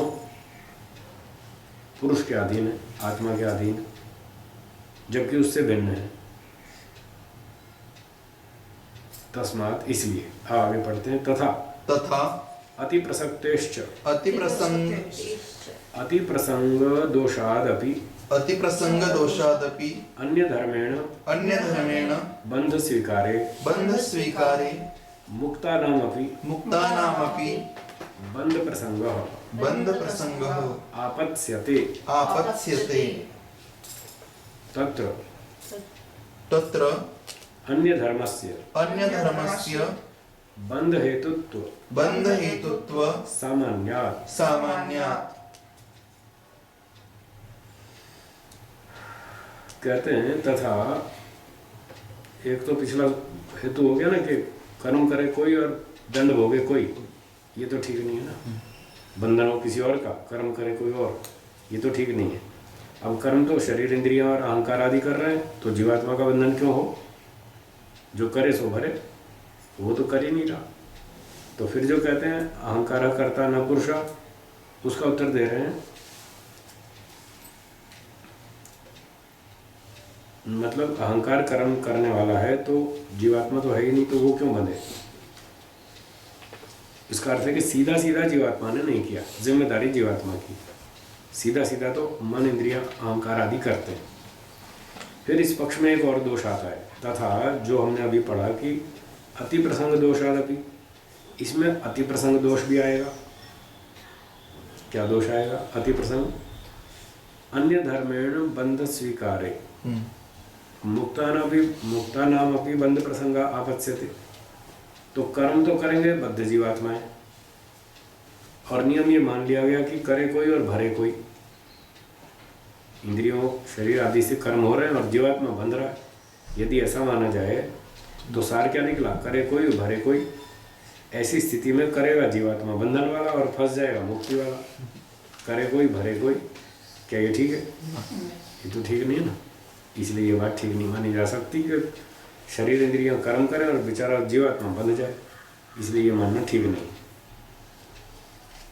तो मुक्तों का भी बेचारों का बंधन का प्रसंग आ जाएगा, वो भी बेचारे बंधन में पड़ेंगे। तत्र अन्य धर्मस्य बंध हेतुत्व सामान्यात्, क्योंकि दोनों बातों में समानता ये रहेगी कि जैसे आप कह रहे हैं शरीर इंद्रियां कर्म करें और जीवात्मा बंधे, करे कोई और भरे कोई, तो वही बात यहाँ पर भी लागू होगी। करेगा बद्धात्मा और फंसेगा मुक्तात्मा। इसलिए वो बात तो ठीक नहीं बैठती, न्याय के अनुकूल नहीं है। अब सूत्रकार सुनिए 16वां। न कर्मणा, जीवात्मा कर्मों से बंधा हुआ नहीं है। लेन देन आदि व्यवहार, मात्र इतने व्यवहार सीमित अर्थ दिया गया। तो जो हाथ पांव से लेन देन आदि कर्म करते हैं वो भी जीवात्मा के बंधन का सीधा सीधा कारण नहीं है। अन्य धर्मत्वात्, क्योंकि लेना देना खाना पीना मन इंद्रियों के अधीन है, अहंकार के अधीन है, जीवात्मा के अधीन सीधा सीधा नहीं है। ये दोष आता है। और दूसरा आता है अति प्रसक्तिश्च, और अति प्रसक्ति नियम का अतिक्रमण करने का दोष, नियम भंग करने का दोष, वो भी दोष इसमें आता है। तो ये सारा निकलेगा कि जीवात्मा जो संसारी आत्मा है कर्म तो वो करेगा और बंध जाएंगे बेचारे मुक्त आत्मा, वो भी न्याय नहीं है। इसलिए ये बात ठीक नहीं मानना। सूत्रार्थ हो गया? ओम। ठीक है, अगला भाष्य पढ़ते हैं।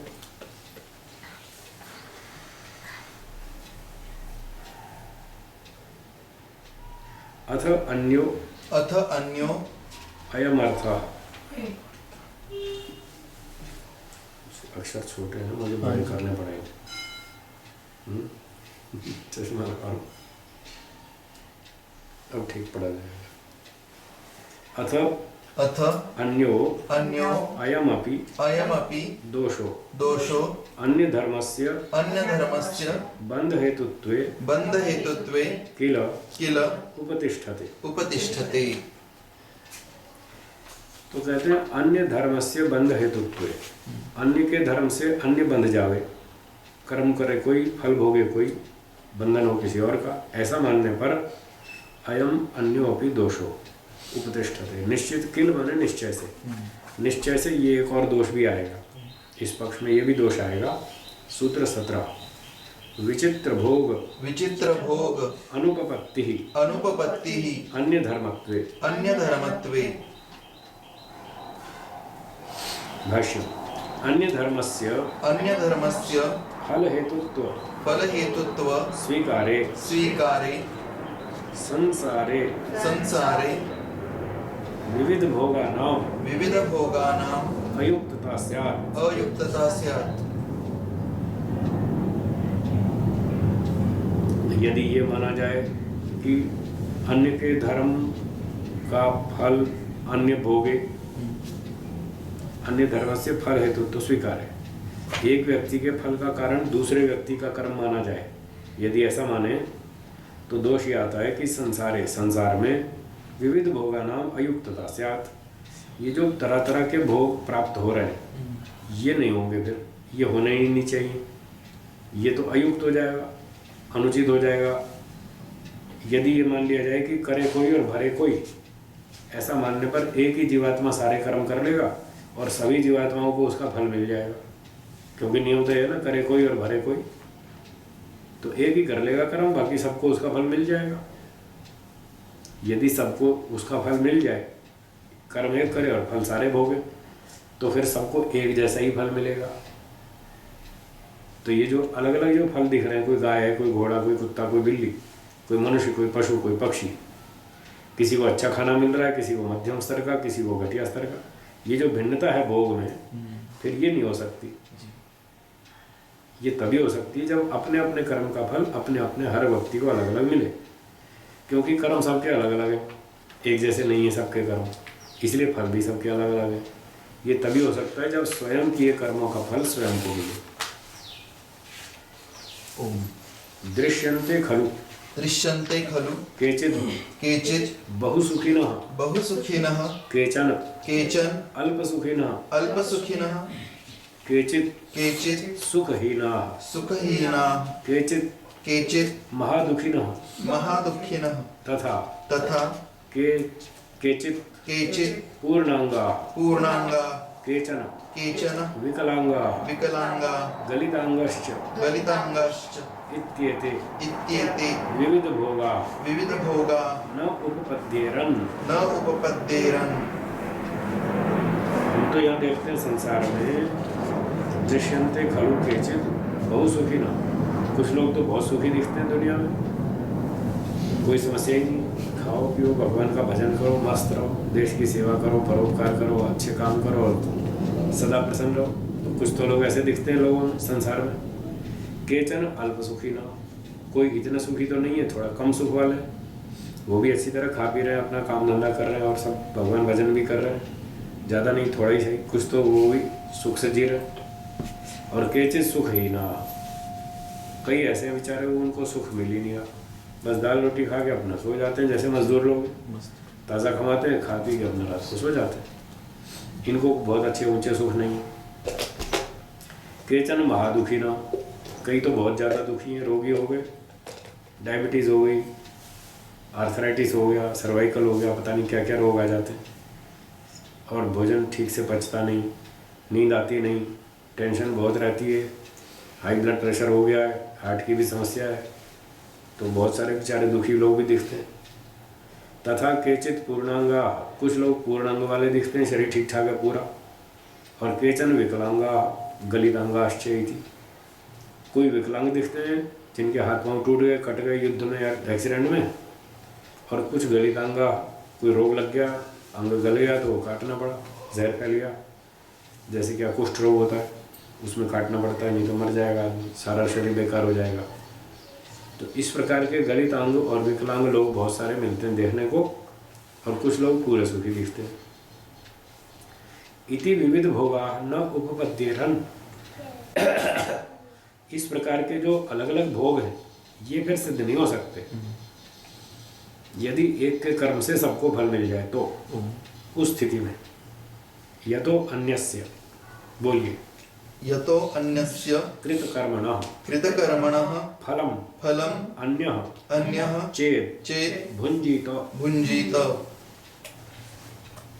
यदि एक आत्मा के द्वारा किए गए कर्म का फल अन्य आत्मा भोग लेवे, तब तो ये समस्या आ जाएगी। सब दुनिया में एक जैसी शक्लें होंगी, एक जैसे ही प्राणी होंगे, सबकी शक्ल भी एक सी होगी, कोई भाई भतीजा बहन बेटी माँ पत्नी कोई दादी नानी में कोई फर्क ही नहीं पता चलेगा।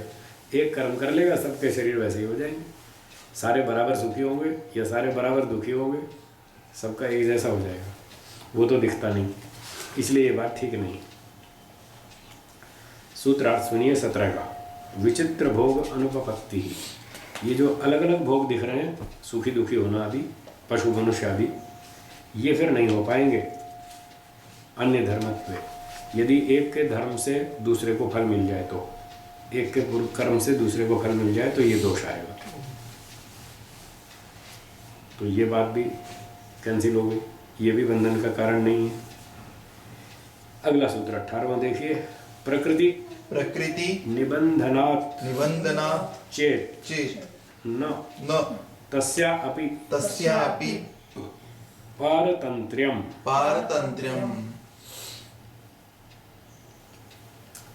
एक और पक्ष उठाया कि जीवात्मा को बांधने का कारण ये प्रकृति मान लो, प्रकृति ने बांध लिया हो, आजा बेटा आजा मेरे हाथ में, तुझे फंसा बांध देती हूँ यहाँ रस्सी से, प्रकृति ने ऐसे खींच के बांध लिया हो, ऐसी कल्पना करें तो उत्तर देते हैं न, वो भी ठीक नहीं है। भाष्य पढ़िए। प्रकृति ही एवं पुरुषम निबध्नाति इति चेत् कल्प्येत तदपि न युक्तम यतः। पूर्व पक्षी कहता है कि प्रकृति ने ही पुरुष को बांध लिया हो, आजा भाई आजा मेरे बंधन में, ऐसा सोचना भी ठीक नहीं है। तदपि न युक्तम यतः, क्योंकि तस्या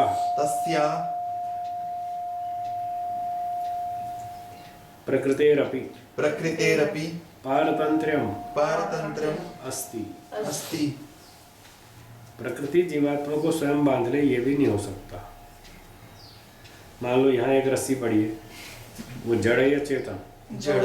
वो हमको उठ के स्वयं बांध लेगी? तो प्रकृति भी जड़ है, वो हमको कैसे बांध लेगी? वो तो परतंत्र है, पराधीन है। तो जो परतंत्र है, पराधीन है, वो हमको नहीं बांध सकती। न ही प्रकृति ही, बोलिए, न ही प्रकृति स्वतंत्रा जड़त्वा सातु परतंत्रा पुरुषतंत्रा। कहते हैं प्रकृति ही न ही स्वतंत्रा। प्रकृति स्वतंत्र थोड़ा ही है, वो तो स्वतंत्र नहीं है। क्यों? जड़त्वा, जड़ होने से। सातु परतंत्रा, वो तो दूसरे के अधीन है। पुरुषतंत्रा, पुरुष के अधीन है। तो प्रकृति, जो पूरी प्रकृति अर्थ लेंगे सत्वरजतम, वो पुरुष तंत्र का मतलब जीव परमात्मा के अधीन है। वो स्वयं आपके आकर हमको बांध नहीं सकती, वो तो जड़ वस्तु है। जैसे जड़ वस्तु रस्सी मनुष्य को नहीं बांध सकती, ऐसे जड़ प्रकृति जीवात्मा को नहीं बांध सकती, वो तो पराधीन है। तो बड़े बड़े पदार्थ हैं, सूर्य पृथ्वी आदि, ये परमात्मा के अधीन मान लेंगे, और स्कूटर कार मोटर गाड़ी ये मनुष्यों के अधीन मान लेंगे, जीवात्मा के। ऐसे जड़ वस्तु तो दूसरे के अधीन होती है, कोई ईश्वर के अधीन, कोई जीवात्मा के।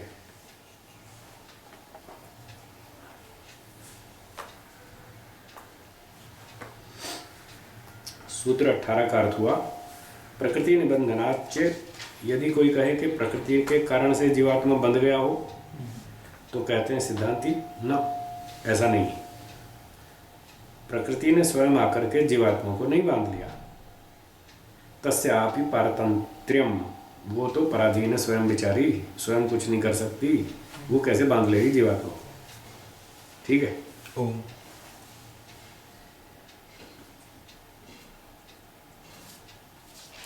सूत्र 19 न नित्य शुद्ध बुद्ध मुक्त स्वभावस्य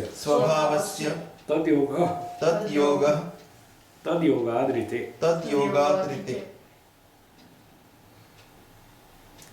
भाष्यम। नित्य शुद्ध बुद्ध मुक्त स्वभावतः पुरुषस्य प्रकृति योगो न संभाव्येत। कहते हैं जीवात्मा जो है वो कैसा है, संभावना उसकी, मतलब उसका स्वरूप कैसा है? वो नित्य है, शुद्ध है, बुद्ध है, मुक्त स्वभाव है, ऐसे गुणों वाला है। तो एक तो जीवात्मा नित्य है, न उत्पन्न होता है न नष्ट होता है। दूसरा शुद्ध है जीवात्मा, उसका विचार चिंतन वाणी सब शुद्ध है, स्वभाव से तो शुद्ध ही है। फिर वो अविद्या के निमित्त से बिगड़ जाता है, वो अलग बात है, पर मूल रूप से जीवात्मा का स्वभाव शुद्ध है। और बुद्ध है, चेतन है, सब देखता सुनता जानता है जीवात्मा। और मुक्त स्वभाव वाला है, वो प्रकृति के चीज़ों में पदार्थों में घुलता मिलता नहीं है, उनसे मुक्त रहता है। जैसे कोई व्यक्ति एक गिलास दूध में 2 चम्मच चीनी डाल दे और फिर चम्मच से उसको घुमा दे, तो चीनी तो घुल जाएगी दूध में जी। क्या चम्मच भी घुल जाएगा? नहीं, चम्मच नहीं घुलेगा। तो जैसे चम्मच दूध में नहीं घुलता, ऐसे ही जीवात्मा भी किसी दूसरी वस्तु में मिक्स नहीं होता चम्मच की तरह से। तो ये मुक्त स्वभाव का अर्थ है। चेतन है, बुद्ध का मतलब चेतन है, शुद्ध है और मुक्त स्वभाव वाला है, किसी चीज़ में घुलता मिलता नहीं, उससे अलग ही रहता है, मुक्त रहता है, मिक्स नहीं होता। ऐसे जीवात्मा का पुरुषस्य प्रकृति योगो न संभावित, उसका प्रकृति से स्वयं जाकर बंधना ये भी संभव नहीं है। कोई बैल को जाके कहता आ मुझे मार कोई बैल को बुलाता है आ मुझे मार, तो ये बेचारा प्रकृति को क्यों बुलाएगा, दुखदायी प्रकृति को, आजा आजा मुझे दुख दे, आजा आजा, क्यों कहेगा? ये तो बेचारा शुद्ध स्वभाव वाला है, चेतन है, विचारशील है, ये भी नहीं बंधेगा, स्वयं जाके नहीं बंधेगा। तो प्रकृति जड़ है, वो बांध नहीं सकती। जीवात्मा चेतन और विचारशील होते हुए वो दुख भोगना नहीं चाहता, वो भी नहीं जाके बंधेगा प्रकृति में। ये तो हो गया सूत्रार्थ।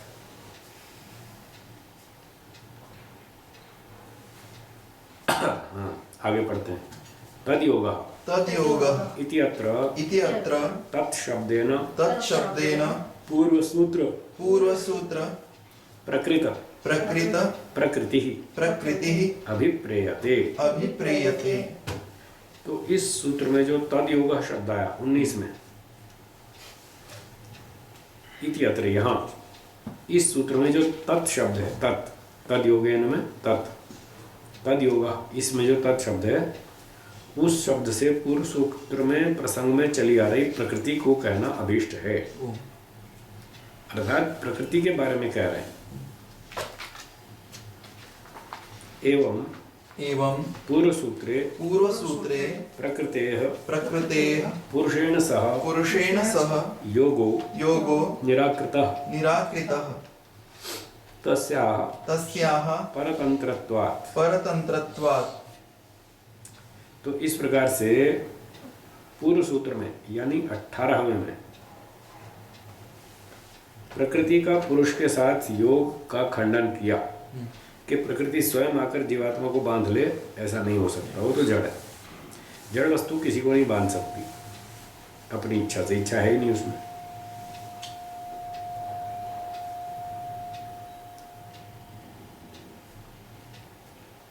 एवं बोलिए। एवं पूर्व सूत्रे प्रकृतेः पुरुषेण सह योगो निराकृतः।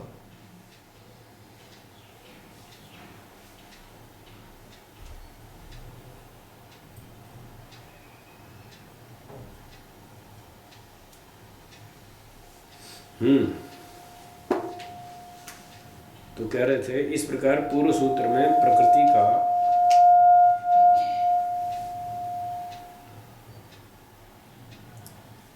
पुरुष के साथ योग का खंडन किया कि प्रकृति पुरुष को नहीं बांध सकती। क्यों? तस्या परतंत्रत्वात्, वो पराधीन है, परतंत्र है।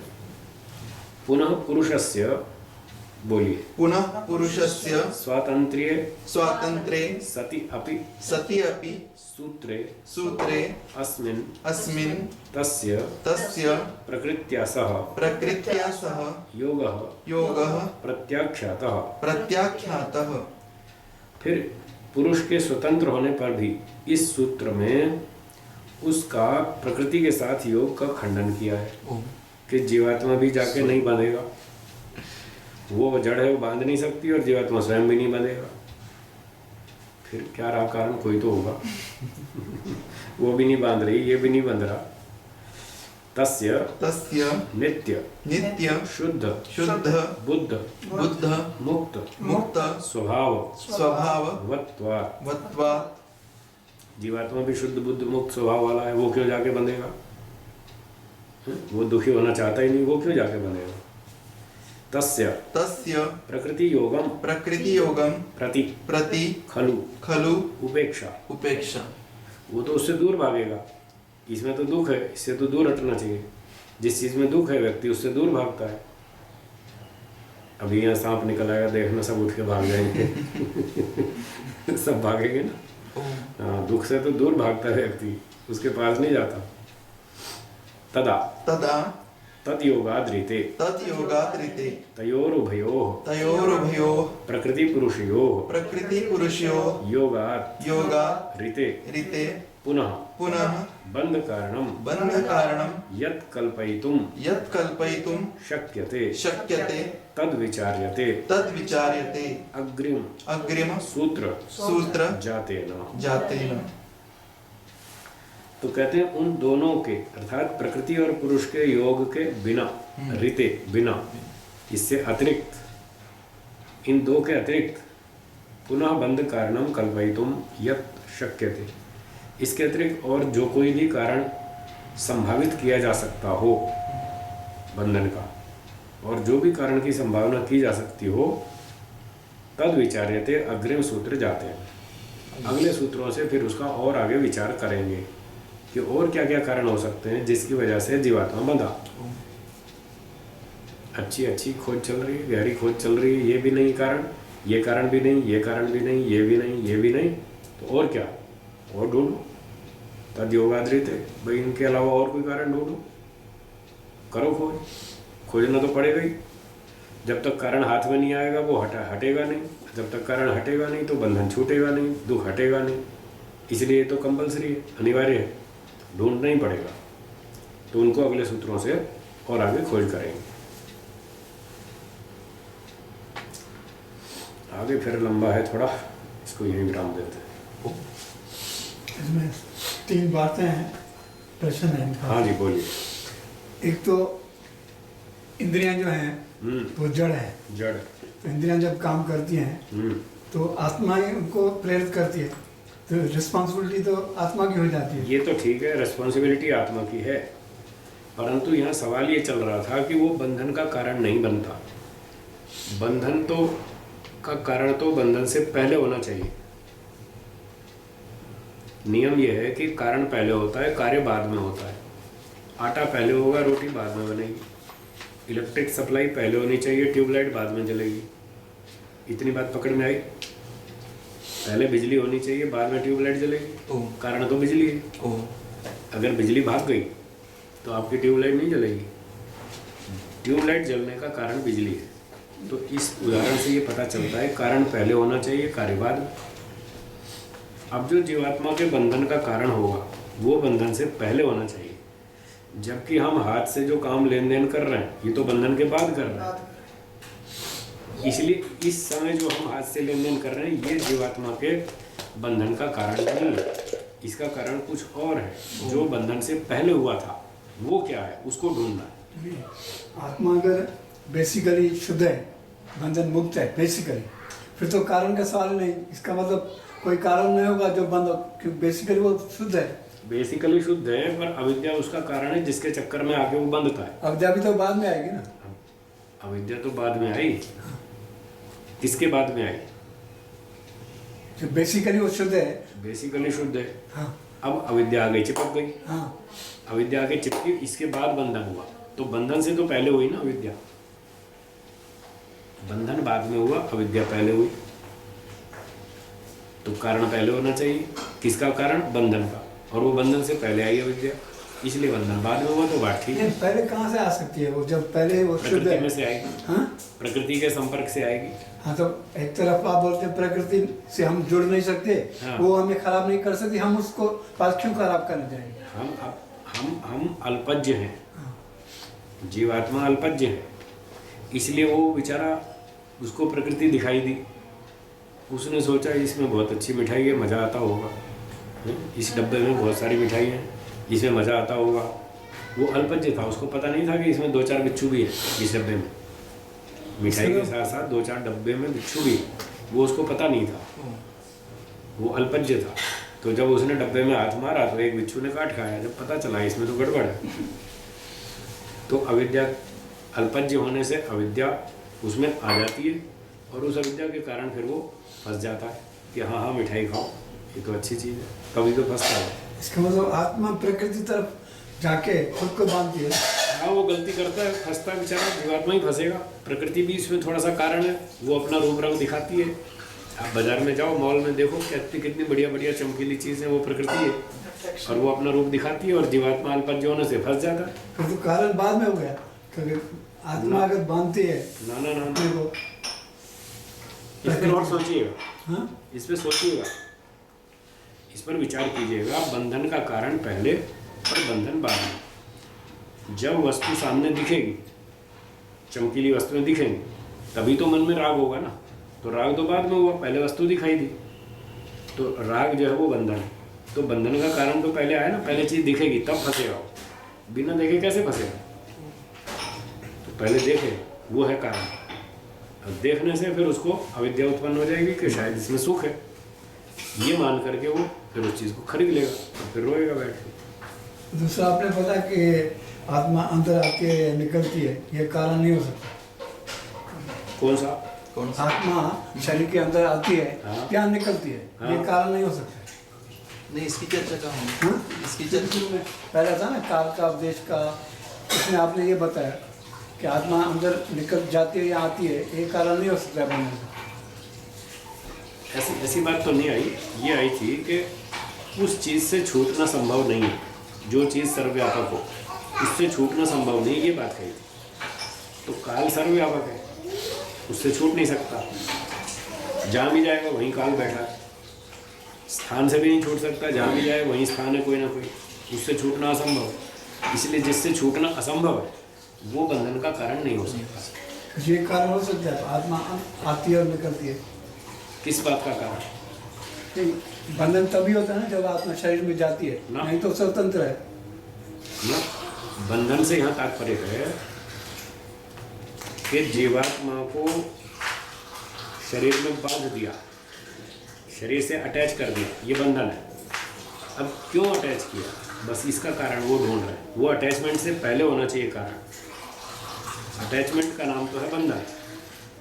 दुख से बंध गया जीवात्मा, शरीर से बंध गया, ये तो बंधन हुआ। अब इसका कारण क्या? इसका कारण अविद्या है। ये सार निकलेगा, अभी 55वें सूत्र में आएगा। अभी तो 19 ही हुए, अभी 55वें सूत्र में आके अंत में ये यहाँ पर पहुँचेंगे कि बंधन का कारण अविद्या है। बीच में और कई बातें कुश्ती चलेगी, उठापटक चलती रहेगी। ये कारण है, ये भी नहीं, ये मान लो, ये भी नहीं, ये मान लो, ये भी नहीं, अंत में आके अविद्या पर आएंगे। स्वामी जी, काल का अर्थ क्या लिया है आपने? समय से लिया है, मृत्यु से लिया है? काल, जी समय, समय, समय, टाइम, जी। काल उसको कहते हैं। ठीक है, ओंकार। एक बार ओंकार का पाठ करेंगे।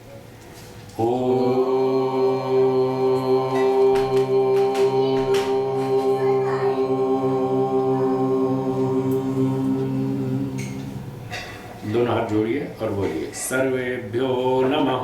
सर्वेभ्यो नमः। सबको सादर नमस्ते जी। सबको सादर नमस्ते जी। नमस्ते। नमस्ते।